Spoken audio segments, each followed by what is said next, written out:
Nothing further. Mr. Doe? Yes, thank you. Mr. Schultheis, I wanted to follow up on some of those things that you mentioned. When you were mentioning ALS 1, emergency, ALS 1, non-emergency, ALS 2, and BLS, is that the condition code or is that the HIC-PIC list for billing? Those are the HIC-PIC. Okay. And so the HIC-PIC list is put on there to support the condition codes that you have chosen based upon the call and what is seen on the scene, correct? The HIC-PIC code was put on there initially in the ICD-9 code for modifiers that supported the HIC-PIC codes. Now, is it your testimony that you were told for the HIC-PIC codes or HIC-PIC lists that you were to bill or choose the HIC-PIC list of ALS1 emergency every single time? That is what we were instructed, yes. And that's what you alleged in your lawsuit, isn't it? Correct.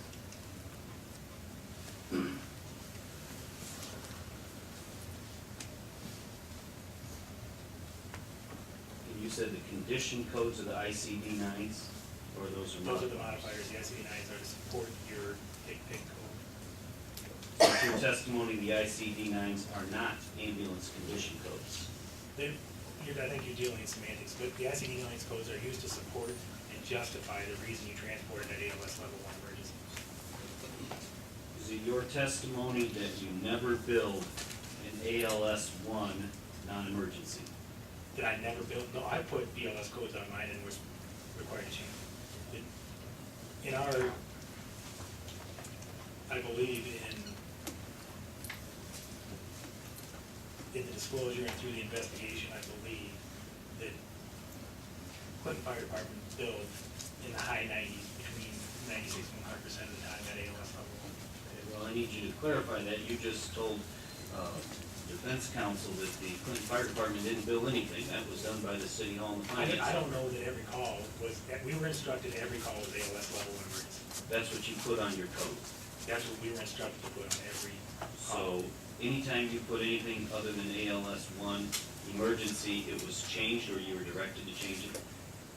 To the best of my recollection. Okay, so you never had any of your files or cases that you did a transport on came back as an ALS1 non-emergency? I don't know that answer. Okay, you didn't do any that were ALS2s? Yeah, They were not changed? It would be a minimum ALS level 1 was what we were, you could do ALS 2s, yes. Okay, so you could do ALS2s? Right, because that was higher than ALS 1. And you could do ALS1 emergency? We were instructed ALS 1 emergency was the standard that we were to use. You had to use at least ALS1 emergency? Yes. And so you did not use any ALS1 non-emergency? There were calls that were coded with ALS non-emergency, and there were, I'm not going to say every one of them, but the majority of them that I recall were sent back and changed to ALS level 1 emergency. Well, your complaint in federal court said every one of them, not most of them. We were instructed that every one of them. I cannot speak for every paramedic. So other paramedics may have taken a different course of action than you did, done what you're now saying is the correct thing by putting a different code. Possibly. And some of those paramedics did do ALS1 non-emergencies. I can't speak for other paramedics. Did you ever review any of the documents in the lawsuit to show that not 100% of every claim was done as an ALS1 emergency? We did not, I did not review all the documents. Okay. So you don't know the answer to how many were billed All I as know is- ALS1? All I know is our experts said that they were high 90s. And you admitted, didn't you, that virtually all of the Clinton Fire Department calls are emergency response calls because of the 911 system and the backup ambulance service? They're all responding to this 911.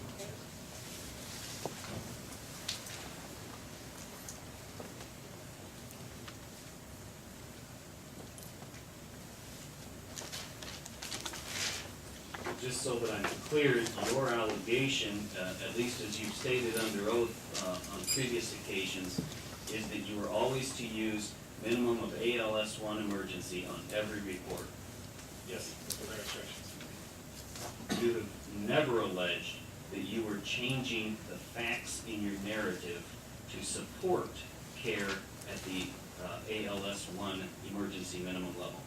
No, we were never changing the narrative. The narrative remained what the narrative was. Yes, it did. Was it your understanding that once a report went in for billing, it was the billing department's responsibility to make sure that the narrative matched the code that was put on by the paramedics?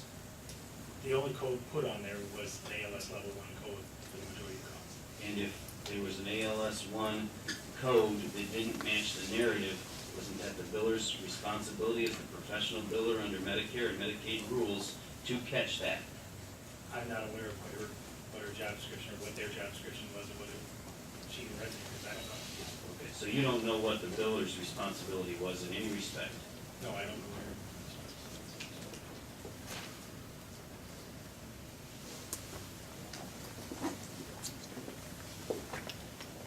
Isn't it true that when you made your complaint to Mr. McGovern, that he requested that you put it in writing?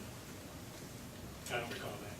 Isn't it true that Joel Atkinson also requested that you put your concerns in writing so they could address it? I don't recall that. At no time did you ever commit your concerns to writing to Andy McGovern, Joel Atkinson, or Mark Regenfeller, did you? I don't recall that. You don't recall it, or you did not do so? I don't recall doing it. If you would have committed them to writing, isn't it likely you would have recalled putting them in writing? Probably, yeah.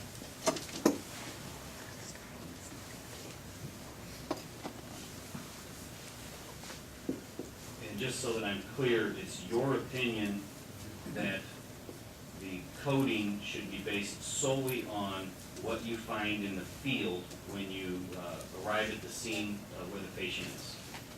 The manual says at patient's side. The manual, in your opinion, does not indicate that if there is an emergency call with an emergency dispatch and an assessment, that even if the assessment is a BLS level, if there's an emergency dispatch and an emergency call, it can be, under certain circumstances, billed or coded as ALS1. Under certain circumstances, it can be. But that's different than what you testified previously, that the care given to the patient should make the determination, isn't it? There are dispatch, this is way deeper than, there are dispatch protocols involved that can trigger an ALS assessment and an ALS coding. This is a pretty involved situation in order to meet the criteria to fill that ALS level 1. Like I said previously, there was an article by Finch and Associates that detailed the steps needed to match the ALS level 1 coding. But at no time in your answers to interrogatories sworn under oath did you mention that there were circumstances where you can have an ALS condition other than what was made on care given to the patient. I don't recall what the interrogatory said. Okay. But you have testified several times that only the care given to the patient should make the determination as to whether it's an ALS1 That's what service. the manual says. But now you're telling me there are exceptions to that. The manual says, I can show you the manual if you want to present it. Well, I just asked a simple question. Now you're telling us differently that there are exceptions to your statement that the care given to the patient makes the determination. The manual says care given to the patient makes the determination. So there are no exceptions? The care given to the patient dictates the code.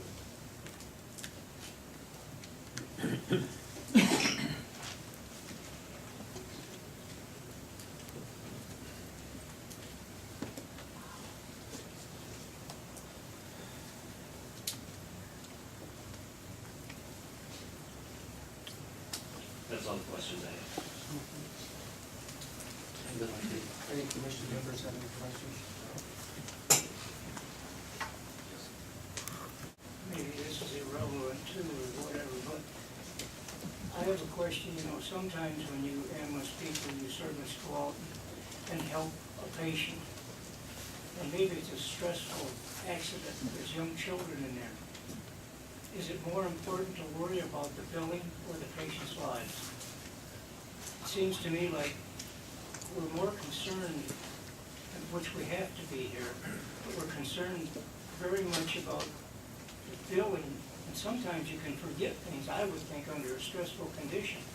You get out there and maybe you get back into the station and you don't remember everything that goes on. I mean, you're human like I am, and this would be a problem with me. So I guess I don't understand all the conflict of billing, patient, and whatever here. Maybe you can clarify that. As a paramedic, you take notes during the care. When you take the vital sign, you write down what the vital sign is. You don't rely totally on your memory. You take notes during your call.